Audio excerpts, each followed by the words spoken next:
Hello, ladies and gentlemen, and happy new year. Welcome back to 2026 reality. And yeah, it's been a while since I've published the weekly SEO news. I've had a little bit of break. I've gathered the most interesting stuff from before Christmas and until now, and there's a few things going on. In the world of SEO and AI search. So let's just jump right into it. My name is Frederick Drost. I'm a freelance principal SEO consultant, SEO solutions engineer, and I'm also open for work if you wanna do any freelance projects with me. But let's just jump right into it. So we had the December core update released. Um, every year there is a December core update, and it seems to come right after Black Friday. I think there might be a connection there. Maybe Black Friday is doing something in search, and then the Google want to change the landscape. Maybe over Christmas it's lower volume. I don't know what's going on, but it always seems to be pinpoint right there at Christmas.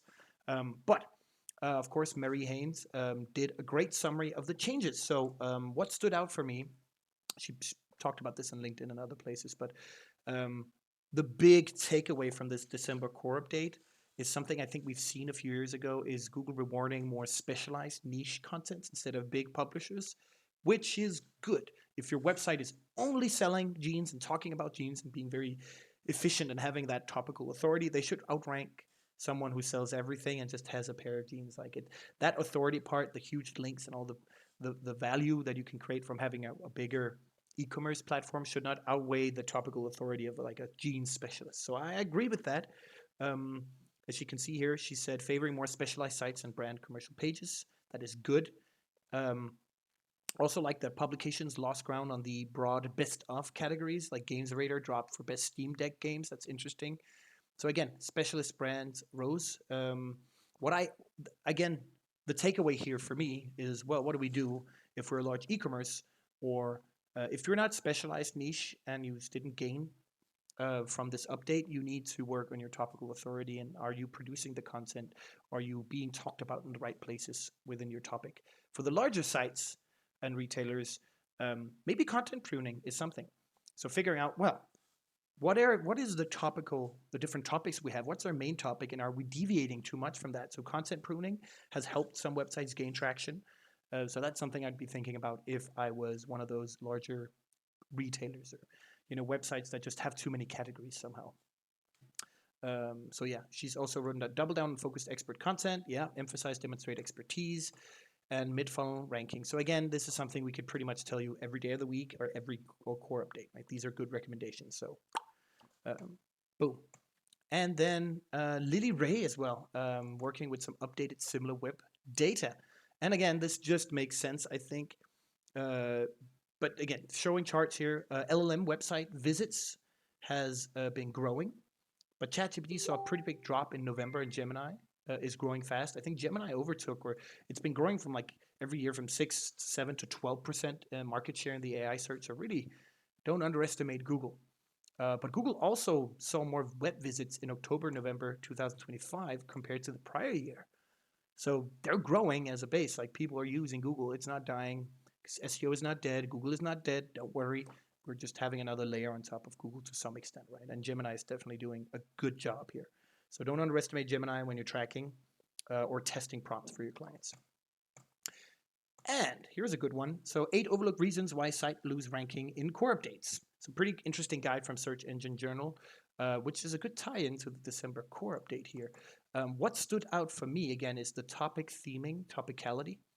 So again, that comes out, that is a great tie-in to the Google December core update. So looking into that, of course, EAT, people optimized for people advantage, again, trust badges, relevant imagery, UX. I kind of like that. That stood out as well. Third-party recognition and real-world marketing matters as well. Word of mouth. So again, just digital PR, which usually spills into offline, I suppose, a little bit, is important. I don't think offline marketing makes people search for your brand. So that's interesting. That's why it should be taken into account. But if you're a little startup, you might not have the budget for that. That's where digital PR is so great. You can start with very little budget and then grow slowly. So again, very good guide. Just have a look at it. And then we have another good guide here from Search Engine Journal on how you can go into GA4 and properly track and attribute SEO value. This is an interesting topic. At my last agency where I worked, that was one of the big things that we were going to start to work on is that a lot of our clients are not attributing SEO. And I've been going into GAs for many clients, and SEO is not being attributed. So organic is not being attributed correctly. And so you end up underinvesting, you end up not seeing the value. And my job was really to get those helping people working on SEO to show their value. And I think a lot of people are not doing that. So this is a great beginner, like to mid beginner guide on how to kind of set that up properly and track it properly. But again, that's a question you should be asking if you're working in-house SEO or if you're just a CEO of a company. Good question to ask. Are we attributing correctly? And I know Precies Digital is big on attribution overall, but SEO is really, organic is really the last one that needs to integrate, I feel. Do we all remember the number equal 100 situation where we see this like increase, or I guess drop in average position, and then a huge depression curve for your impressions because Google stopped giving those 100 results for the scrapers? Some people are seeing a reversal of that. So it looks like some of those scraper sites have kind of found a way out of that.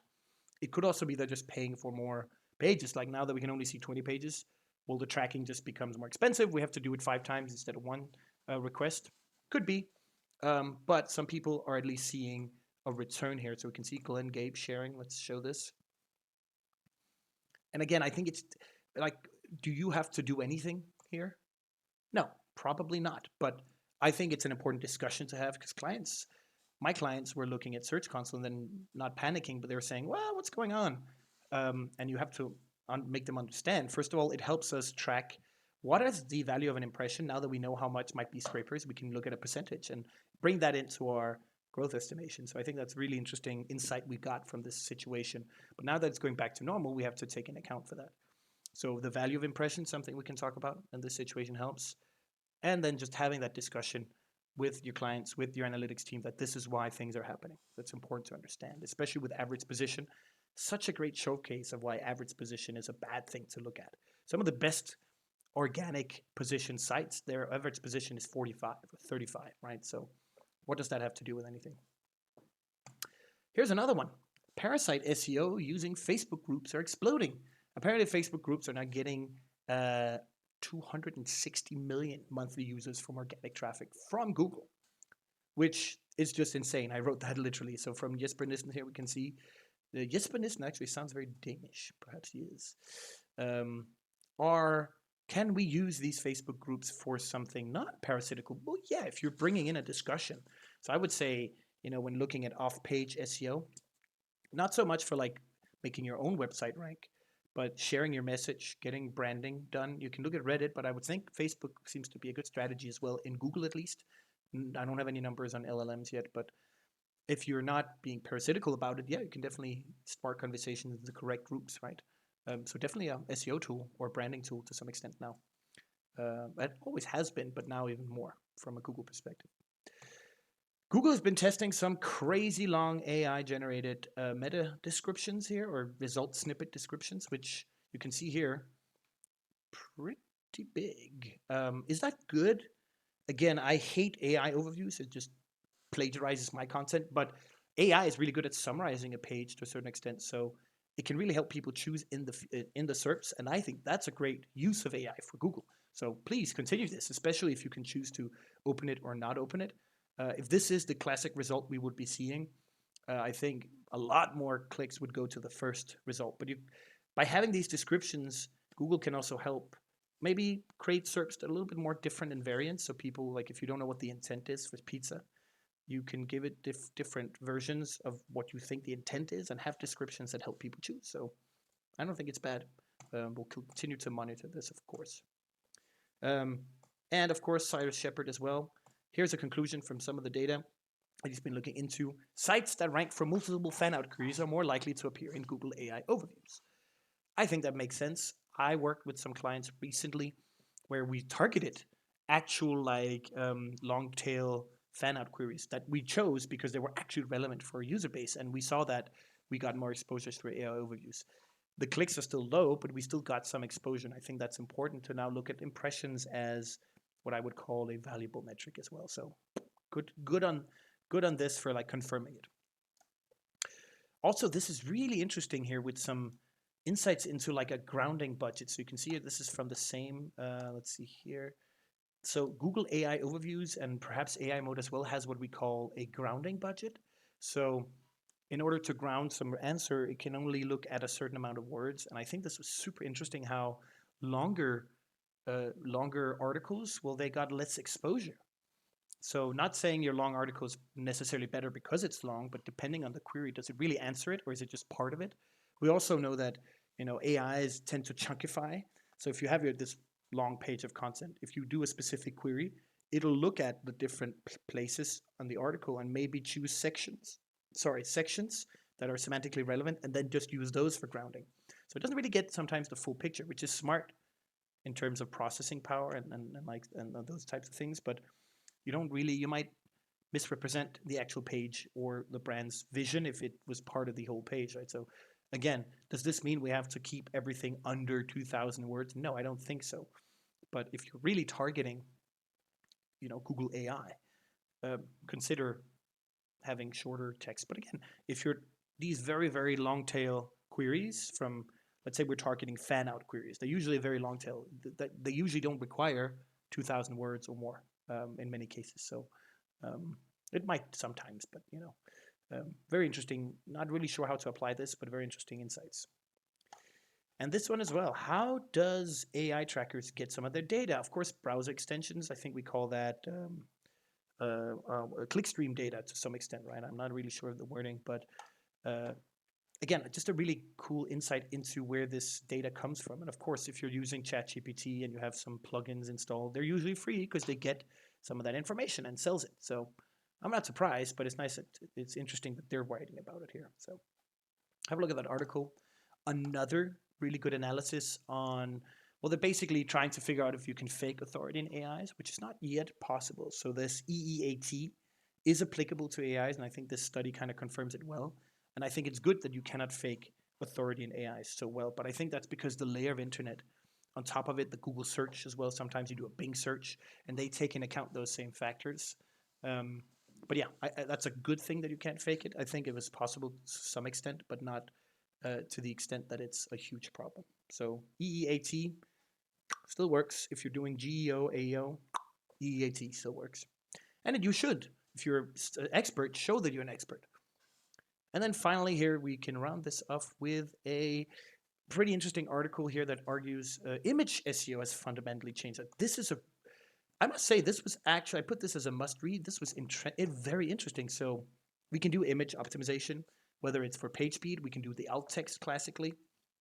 But the person here, I'm going to find the name. I want to quote her, Miriam Jessier.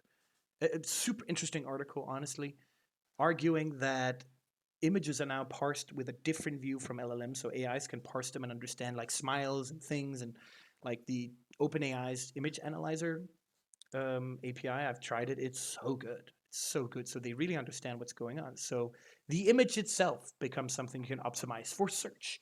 Like, is the product visible? Can you see what the product says on the, like, all those things help the images perhaps getting chosen in multimodal LLMs. I find this article so cool. It's such a fun take and different take on like just EEO, GEO, and I think people are selling AEO, GEO, AI visibility.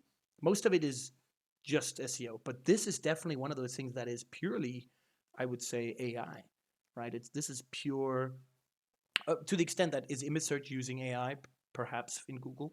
So it's still traditional SEO, but we have this AI layer on top of it, which just makes it really interesting. So this is one of those guides that is just really interesting, and I highly suggest you read it. All right, that was a lot of stuff. Sorry for the length here, but now you're all caught up with the SEO and LLM visibility stuff. So get back to work. It was a pleasure reading these out for you and talking about them. Go in, look in the video description. You will have all the links plus summary, so you can go in and read more on this. I'm just summarizing it, explaining my take and how to apply it. And yeah, like, subscribe, and I will see you next week.